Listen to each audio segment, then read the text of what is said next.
بادشاہ کو نہ تو شکار کا شوق تھا اور نہ ہی گھومنے پھرنے کا۔ اسے تو بس کھیلوں کے مقابلے بہت پسند تھے۔ وہ ایک سادگی پسند حکمران تھا۔ سال کے 12 مہینے اپنی رعایا کی فلاح و بہبود کے کاموں میں لگا رہتا تھا۔ اس کے وزیر بہت ہی عقل مند تھے اور اس سے وفادار تھے۔ اپنے بادشاہ کی نیک خوبصورت طبیعت کی وجہ سے وہ لوگ اس کی بہت قدر کرتے تھے اور دل سے چاہتے تھے کہ بادشاہ کے اچھے کاموں میں بڑھ چڑھ کر حصہ لیں تاکہ عوام خوشحال رہے۔ عوام خوشحال ہو تو ملک بھی بہت ترقی کرتا ہے۔ جب موسم بہار شروع ہوتا تھا تو اس کے پہلے 7 دنوں میں لوگ جشن مناتے تھے۔ یہ سلسلہ صدیوں سے چلا آ رہا تھا۔ دوستو، اگر آپ نے ہمارے چینل کو سبسکرائب نہیں کیا تو پلیز ہمارے چینل کو سبسکرائب کریں۔ اور اب تو اس نے ایک تہوار کی شکل اختیار کر لی تھی۔ ان 7 دنوں میں ملک کے سارے لوگ اپنے کام کاج چھوڑ کر بس خوشیاں ہی مناتے تھے۔ گھروں میں طرح طرح کے پکوان پکتے تھے، نئے کپڑے زیب تن کیے جاتے تھے، تمام عزیز و اقراب ایک دوسرے کے گھروں میں جاتے تھے۔ بادشاہ کو بھی اس جشن کا شدت سے انتظار رہتا تھا۔ اس نے سن رکھا تھا کہ اس طرح کے جشنوں پر دوسرے ملکوں کے بادشاہ قیدیوں کو شیروں سے لڑواتے ہیں۔ اگر قیدی نے شیر کو شکست دے دی تو اس کو آزاد کر دیا جاتا تھا، ورنہ شیر اس کو اپنا نوالا بنا لیتا تھا۔ ایسا کبھی نہیں ہوا تھا کہ کسی قیدی نے شیر کو شکست دی ہو۔ بادشاہ کو اس قسم کے کھیل تماشوں سے سخت نفرت تھی۔ دوڑ کا مقابلہ تھا جو اس میں بھی نوجوان بہت ہی تیزی سے شرکت کر رہے تھے، مگر بادشاہ کو امید تھی کہ گلفام پالا مار لے گا اور انعام جیت لے گا۔ دوستو، گلفام ایک بہت ہی غریب گھر سے تعلق رکھنے والا لڑکا تھا جو کہ ہر سال اول پوزیشن حاصل کرتا تھا۔ خدا خدا کر کے کھیلوں کے مقابلے کا دن آیا۔ تھوڑی دیر بعد دوڑ شروع ہوئی۔ دوڑ میں شرکت کرنے والے سارے نوجوان بڑے پرجوش تھے۔ ہر نوجوان کو یہی امید تھی کہ مقابلہ وہی جیتے گا۔ ان نوجوانوں کی اکثریت کا تعلق امیر گھروں سے تھا۔ وہ گلفام سے الگ تھلگ کھڑے ایک دوسرے سے باتوں میں مصروف تھے۔ گلفام کو وہ منہ بھی نہیں لگاتے تھے کیونکہ انہیں پتہ تھا کہ وہ ایک معمولی بڑھئی کا بیٹا ہے۔ ان کی یہ سوچ بہت بری تھی۔ تمام انسان برابر ہوتے ہیں، امیر غریب ہونے سے کوئی فرق نہیں پڑتا۔ اس سے پہلے دوڑ میں اول آنے والے کو ایک شاہی تمغہ ملا کرتا تھا۔ اس دفعہ بادشاہ نے فیصلہ کیا کہ اب اس تمغے کے ساتھ ساتھ 1000 اشرفیاں بھی اس بندے کو انعام میں دی جائیں گی جو اس کھیل میں اول آئے گا۔ اس اعلان نے کھلاڑیوں کا جوش و خروش اور بھی بڑھا دیا تھا۔ دوڑ اس میدان سے شروع ہوتی تھی اور کھلاڑیوں کو تقریباً 30 کوس کی پختہ راہ گزر پر دوڑنا پڑتا تھا۔ اس پکے راستے کو گولائی کی شکل میں بنوایا گیا تھا۔ اس راہ گزر کے راستے میں ایک دریا بھی آتا تھا۔ یہ دریا کے ساتھ ساتھ چلتی ہوئی گھوم کر بادشاہ کے محل کے قریب سے ہوتی ہوئی اسی میدان میں اختتام پذیر ہو جاتی تھی۔ دوڑ شروع ہونے والی تھی۔ پنڈال میں بادشاہ کے ساتھ ملکہ اور شہزادی بھی موجود تھی۔ پنڈال دوستو اس سٹیج کو کہتے ہیں جہاں VIPs بیٹھے ہوتے ہیں۔ ملکہ کو تو ان چیزوں میں کوئی دلچسپی بھی نہیں تھی۔ وہ تو اس شاہی فرمان کی وجہ سے مجبور تھی جس کے مطابق ملکہ کے لیے لازم تھا کہ وہ عوامی تقریبات میں بادشاہ کے ساتھ شریک ہو۔ البتہ شہزادی لمبی چھلانگوں اور تیر اندازی کے مقابلوں میں شوق رکھتی تھی۔ نقارے پر پہلی ضرب لگی، دوڑنے والے تیار ہو گئے۔ ان کی تعداد تقریباً 10 تھی۔ دوسری ضرب پر وہ مزید تیار ہو گئے اور تیسری ضرب کی آواز کانوں میں پڑتے ہی سب دوڑ پڑے۔ تماشائیوں کی ایک بڑی تعداد وہاں موجود تھی اور سب لوگ شور مچا کر دوڑنے والوں کی حوصلہ افزائی کر رہے تھے۔ میدان سے چند سو گز کی دوری پر ایک موڑ تھا۔ لمحہ بھر میں سارے دوڑنے والے نوجوان موڑ کاٹ کر نظروں سے اوجھل ہو گئے۔ اب بادشاہ سمیت تمام تماشائیوں کو ان کی واپسی کا انتظار تھا کہ کب وہ گھوم کر واپس آئیں اور یہ پتہ چل سکے کہ اول آنے والا کون ہے۔ ان دوڑ لگانے والوں کے پیچھے 2 گھڑ سوار بھی تھے جو ان لوگوں کی نگرانی پر مامور تھے۔ بادشاہ نے ملکہ سے پوچھا، ملکہ، آپ کے خیال میں اس دوڑ میں کون جیتے گا؟ ملکہ نے بڑی سادگی سے کہا، جو بھی اول آئے گا۔ ملکہ کے اس جواب پر بادشاہ کا ہنستے ہنستے برا حال ہو گیا۔ شہزادی بھی بیٹھی مسکرا رہی تھیں۔ کافی انتظار کے بعد میدان کے اس حصے سے دھول سی اڑتی دکھائی دی جہاں سے دوڑنے والے واپس آ رہے تھے۔ بادشاہ پہلو بدل کر اس طرف نظر جما کر بیٹھ گیا۔ سب سے آگے نیلے کپڑوں میں ملبوس ایک نوجوان تھا۔ گلفام نے تو سیاہ رنگ کا لباس زیب تن کیا ہوا تھا۔ بادشاہ کو مایوسی ہوئی۔ تھوڑی دیر بعد دوڑ ختم ہو گئی مگر بادشاہ کو گلفام نظر نہیں آیا۔ وہ ان میں تھا ہی نہیں۔ تماشائیوں نے جیتنے والے نوجوان کو شاباش دینے کے لیے تالیاں بجا بجا کر آسمان سر پر اٹھا لیا تھا۔ بادشاہ کی نظریں گلفام کو ڈھونڈ رہی تھیں۔ جب اسے اس بات کا یقین ہو گیا کہ گلفام ان نوجوانوں میں موجود نہیں ہے تو اس نے برابر پر بیٹھے ہوئے اپنے وزیر سے کہا، وزیر باتعبیر، ہمیں وہ نوجوان نظر نہیں آ رہا جو گزشتہ کئی سالوں سے ان دوڑوں میں اول آ رہا ہے۔ وہ کہاں رہ گیا ہے؟ ذرا معلوم تو کیجیے۔ وزیر نے اسی وقت دونوں گھوڑ سواروں کو طلب کر لیا اور گلفام کی بابت معلوم کیا۔ ایک گھڑ سوار نے ہاتھ باندھ کر کہا، جناب، ہم ان دوڑنے والوں کے پیچھے پیچھے جا رہے تھے۔ موڑ کاٹتے ہی دریا شروع ہو گیا تھا۔ ابھی ہم دریا کے ساتھ ساتھ کچھ دور ہی گئے تھے کہ ہم نے دریا کے کنارے کھڑی ایک عورت کو چیختے چلاتے ہوئے دیکھا۔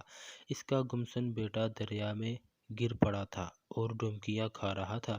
اس کی چیخوں کی آواز سن کر ان نوجوانوں میں وہ نوجوان جو سب سے آگے تھا وہ رک گیا اور پھر جلدی سے اس عورت کے پاس پہنچا۔ اس ڈوبتے ہوئے بچے کو ان سب نے دیکھا تھا مگر کسی نے بھی رک کر اس عورت کی مدد کرنے کی زحمت گوارا نہیں کی تھی۔ انہیں یہ خدشہ تھا کہ اگر وہ رکے تو مقابلے میں ہار جائیں گے۔ گھڑ سوار نگران کی یہ بات سن کر بادشاہ کے چہرے پر غم و غصے کا آثار نمودار ہو گئے۔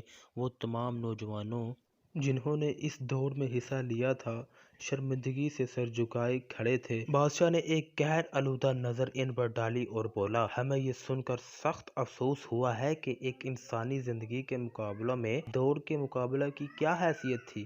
تم سب لوگوں کو تو یہ چاہیے تھا کہ مل کر اس عورت کی مدد کو پہنچ جاتے جس کا بچہ دریا میں ڈوب رہا تھا۔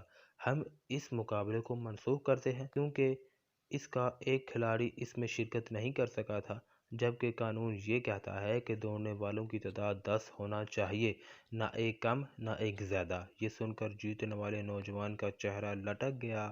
دوستو، اگر آپ نے ہمارے چینل کو سبسکرائب ابھی بھی نہیں کیا تو پلیز ہمارے چینل کو ذرا سبسکرائب کر دیں اور بیل آئیکن کو ضرور کلک کیجیے گا تاکہ ایسی ہی تمام ویڈیوز آپ کو سب سے پہلے مل سکیں۔ اسے تو انعام ملنے کا پورا یقین ہو گیا تھا۔ وہ حالانکہ ایک امیر کبیر سوداگر کا بیٹا تھا مگر اس کے باوجود اس کو انعام نہ ملنے کا افسوس ہو رہا تھا۔ بادشاہ نے مزید کہا، اب یہی مقابلہ کل دوبارہ ہوگا جب دوڑنے والوں کی تعداد پوری ہو جائے گی۔ پھر بادشاہ نے وزیر سے کہا، ہمیں معلوم کر کے بتایا جائے کہ اب ڈوبنے والے بچے کا کیا حال ہے اور ہمارا وہ بہادر اور انسان دوست کھلاڑی کہاں ہے؟ ملکہ اور شہزادی بھی اس واقعہ کو سن کر سوچ میں پڑ گئی تھیں کہ ہمارے علاقے میں ہماری حکومت میں ایک اتنا زیادہ رحم دل شخص بھی موجود ہے۔ انہیں ڈوبنے والے بچے کی بھی بہت زیادہ فکر تھی۔ ملکہ کو اور شہزادی کو وہ دونوں اس نوجوان پر بھی آفریں بھیج رہی تھیں جس نے دوڑ کے مقابلہ سے تو دستبرداری کا فیصلہ کر لیا تھا مگر ایک مصیبت زدہ ماں اور اس کے بچے کی مدد کو پہنچ گیا تھا۔ وزیر اٹھا ہی تھا کہ کسی کو اس واقعے کی تفصیل معلوم کرنے کے لیے بھیجے کہ اچانک سب نے سامنے سے آتے ہوئے گلفام کو دیکھ لیا۔ وہاں پر بیٹھے ہوئے تمام تماشائیوں کو بھی اس واقعے کا پتہ چل چکا تھا۔ انہوں نے گلفام کو دیکھا تو سب اپنی جگہ پر کھڑے ہو گئے اور تالیاں بجا بجا کر گلفام کا استقبال کرنے لگے۔ گلفام قریب آیا تو سب نے دیکھا کہ اس کے جسم کے اوپر موجود کپڑے پانی کے ساتھ شرابور تھے۔ گلفام نے سر جھکا کر بادشاہ اور ملکہ کو تعظیم دی۔ بادشاہ نے اٹھ کر اس کے شانے پر تھپکی دی اور پوچھا، نوجوان: کیا واقعہ پیش آیا تھا؟ ہمیں پتہ چلا ہے کہ تم کسی ڈوبتے ہوئے بچے کو بچانے کے لیے گئے تھے۔ گلفام نے ادب سے کہا۔ ایک عورت دریا کے کنارے کپڑے دھو رہی تھی۔ اس کا بچہ اس کے پاس بیٹھا کھیل رہا تھا۔ اچانک جانے کیا ہوا کہ بچہ دریا میں گر گیا۔ دوستو، ہمارے چینل کو سبسکرائب ضرور کیجیے گا تاکہ ایسی ہی ویڈیوز آپ کو بروقت مل سکیں۔ تو جب بچہ دریا میں گر گیا تھا تو اس کی ماں چیخنے چلانے لگی تھی۔ یہی وہ وقت تھا جب ہم لوگ وہاں سے دوڑتے ہوئے نکل رہے تھے۔ میں نے جب اس عورت کی چیخیں سنی تو اس کی مدد کو پہنچ گیا۔ نوجوان: تم کیا کام کرتے ہو؟ بادشاہ نے اچانک پوچھا۔ گلفام نے کہا، عالم پناہ، میرا باپ ایک بڑھئی ہے۔ اس کی ایک چھوٹی سی دکان ہے۔ میں بھی اس کے ساتھ دکان پر بیٹھ جاتا ہوں اور اس کی مدد کرتا ہوں۔ بادشاہ اس کی بات سن کر کچھ سوچنے لگا۔ تمہارے مالی حالات کیسے ہیں؟ اس نے پوچھا۔ اس کا سوال سن کر گلفام کچھ جھجکا۔ آس پاس کھڑے لوگوں کو ایک نظر دیکھا اور پھر سر جھکا لیا۔ بادشاہ نے کہا، جانتے ہو، اگر تم اس دوڑ میں جیت جاتے تو تمہیں آج 1000 اشرفیاں انعام میں مل جانی تھی۔ جہاں پناہ جی، مجھے پتہ ہے۔ میں آپ کو سچ بات بتا رہا ہوں کہ میری دلی خواہش تھی کہ میں یہ مقابلہ جیت کر انعام حاصل کر لوں۔ اس انعام سے ہمارے گھر کی تمام پریشانیاں ختم ہو جانی تھیں۔ پھر بھی تم نے اس کے لیے کوشش نہیں کی، مقابلہ چھوڑ کر بچے کو بچانے کے لیے چلے گئے۔ بادشاہ نے کچھ حیرت سے پوچھا۔ گلفام اپنی پیشانی پر آئے ہوئے لمبے لمبے گیلے بالوں کو پیچھے کرتے ہوئے بولا، جہاں پناہ، ایک ڈوبتے ہوئے بچے کو بچانا اس انعام سے لاکھ درجے بہتر تھا۔ ہمارے مذہب نے بھی ہمیں مصیبت زدہ لوگوں کی مدد کرنے کا حکم دیا ہے۔ روپیہ پیسہ تو آنے جانے والی چیز ہے، لیکن انسانی جان بہت ہی زیادہ قیمتی ہے۔ میں اگر جیت بھی جاتا تو مجھے اتنی خوشی ہرگز نہ ہوتی جتنی اس ماں کی خوشی دیکھ کر ہوئی ہے۔ جب میں نے بچے کو دریا سے نکال کر اس کی گود میں دیا تھا، یہ خوشی میرے لیے انعام کے مقابلہ میں کہیں زیادہ بڑھ کر ہے۔ جب گلفام نے یہ تمام باتیں کی تو گلفام کی یہ باتیں سن کر بادشاہ اپنی جگہ سے اٹھا اور بولا، ہمیں بہت خوشی ہے کہ ہماری رعایا میں تم جیسے نیک اور اپنے دل میں دوسروں کا درد رکھنے والے نوجوان بھی موجود ہیں۔ پھر اپنے گلے سے سچے موتیوں کا ہار اتار کر اسے انعام میں دیا اور وزیر سے بولا، ہم اس نوجوان کو رہنے کے لیے ایک حویلی دیتے ہیں، اس کا انتظام کیا جائے۔ اس کے بعد بادشاہ دوبارہ گلفام سے مخاطب ہوا، اب تم گھر جاؤ اور تیاری کرو، کل پھر اسی جگہ دوڑ کا مقابلہ دوبارہ ہوگا۔ گلفام نے بادشاہ کا جھک کر شکریہ ادا کیا اور خوشی خوشی گھر واپس چلا گیا۔ اگلے روز پھر تمام لوگ اس میدان میں موجود تھے۔ گلفام کی کہانی ہر ایک کو پتہ چل گئی تھی۔ اچھے اور نیک کام کرنے والوں کی سب عزت کرتے ہیں۔ وہ لوگ دوڑ کا مقابلہ دیکھنے سے زیادہ گلفام کی ایک جھلک دیکھنے آئے تھے۔ آج تماشائیوں میں گلفام کے ماں باپ بھی تھے اور بہت خوش نظر آ رہے تھے۔ وہ میدان میں آیا تو ایک بار پھر سب نے اس کا پرجوش استقبال کیا۔ دوڑ شروع ہوئی اور جب اس کا اختتام ہوا تو گلفام جیت گیا تھا۔ بادشاہ نے اپنے ہاتھوں سے اسے تمغہ اور 1000 اشرفیوں کا انعام دیا اور گلفام اپنے والدین کے ساتھ خوشی خوشی پھر اپنے گھر واپس چلا گیا۔ بادشاہ کے حکم کی تعمیل کرتے ہوئے وزیر نے بھی ایک عظیم الشان حویلی بھی اس کے حوالے کر دی تھی۔ اب ان کے بہت اچھے دن آ گئے تھے اور پھر وہ سب ہنسی خوشی رہنے لگے۔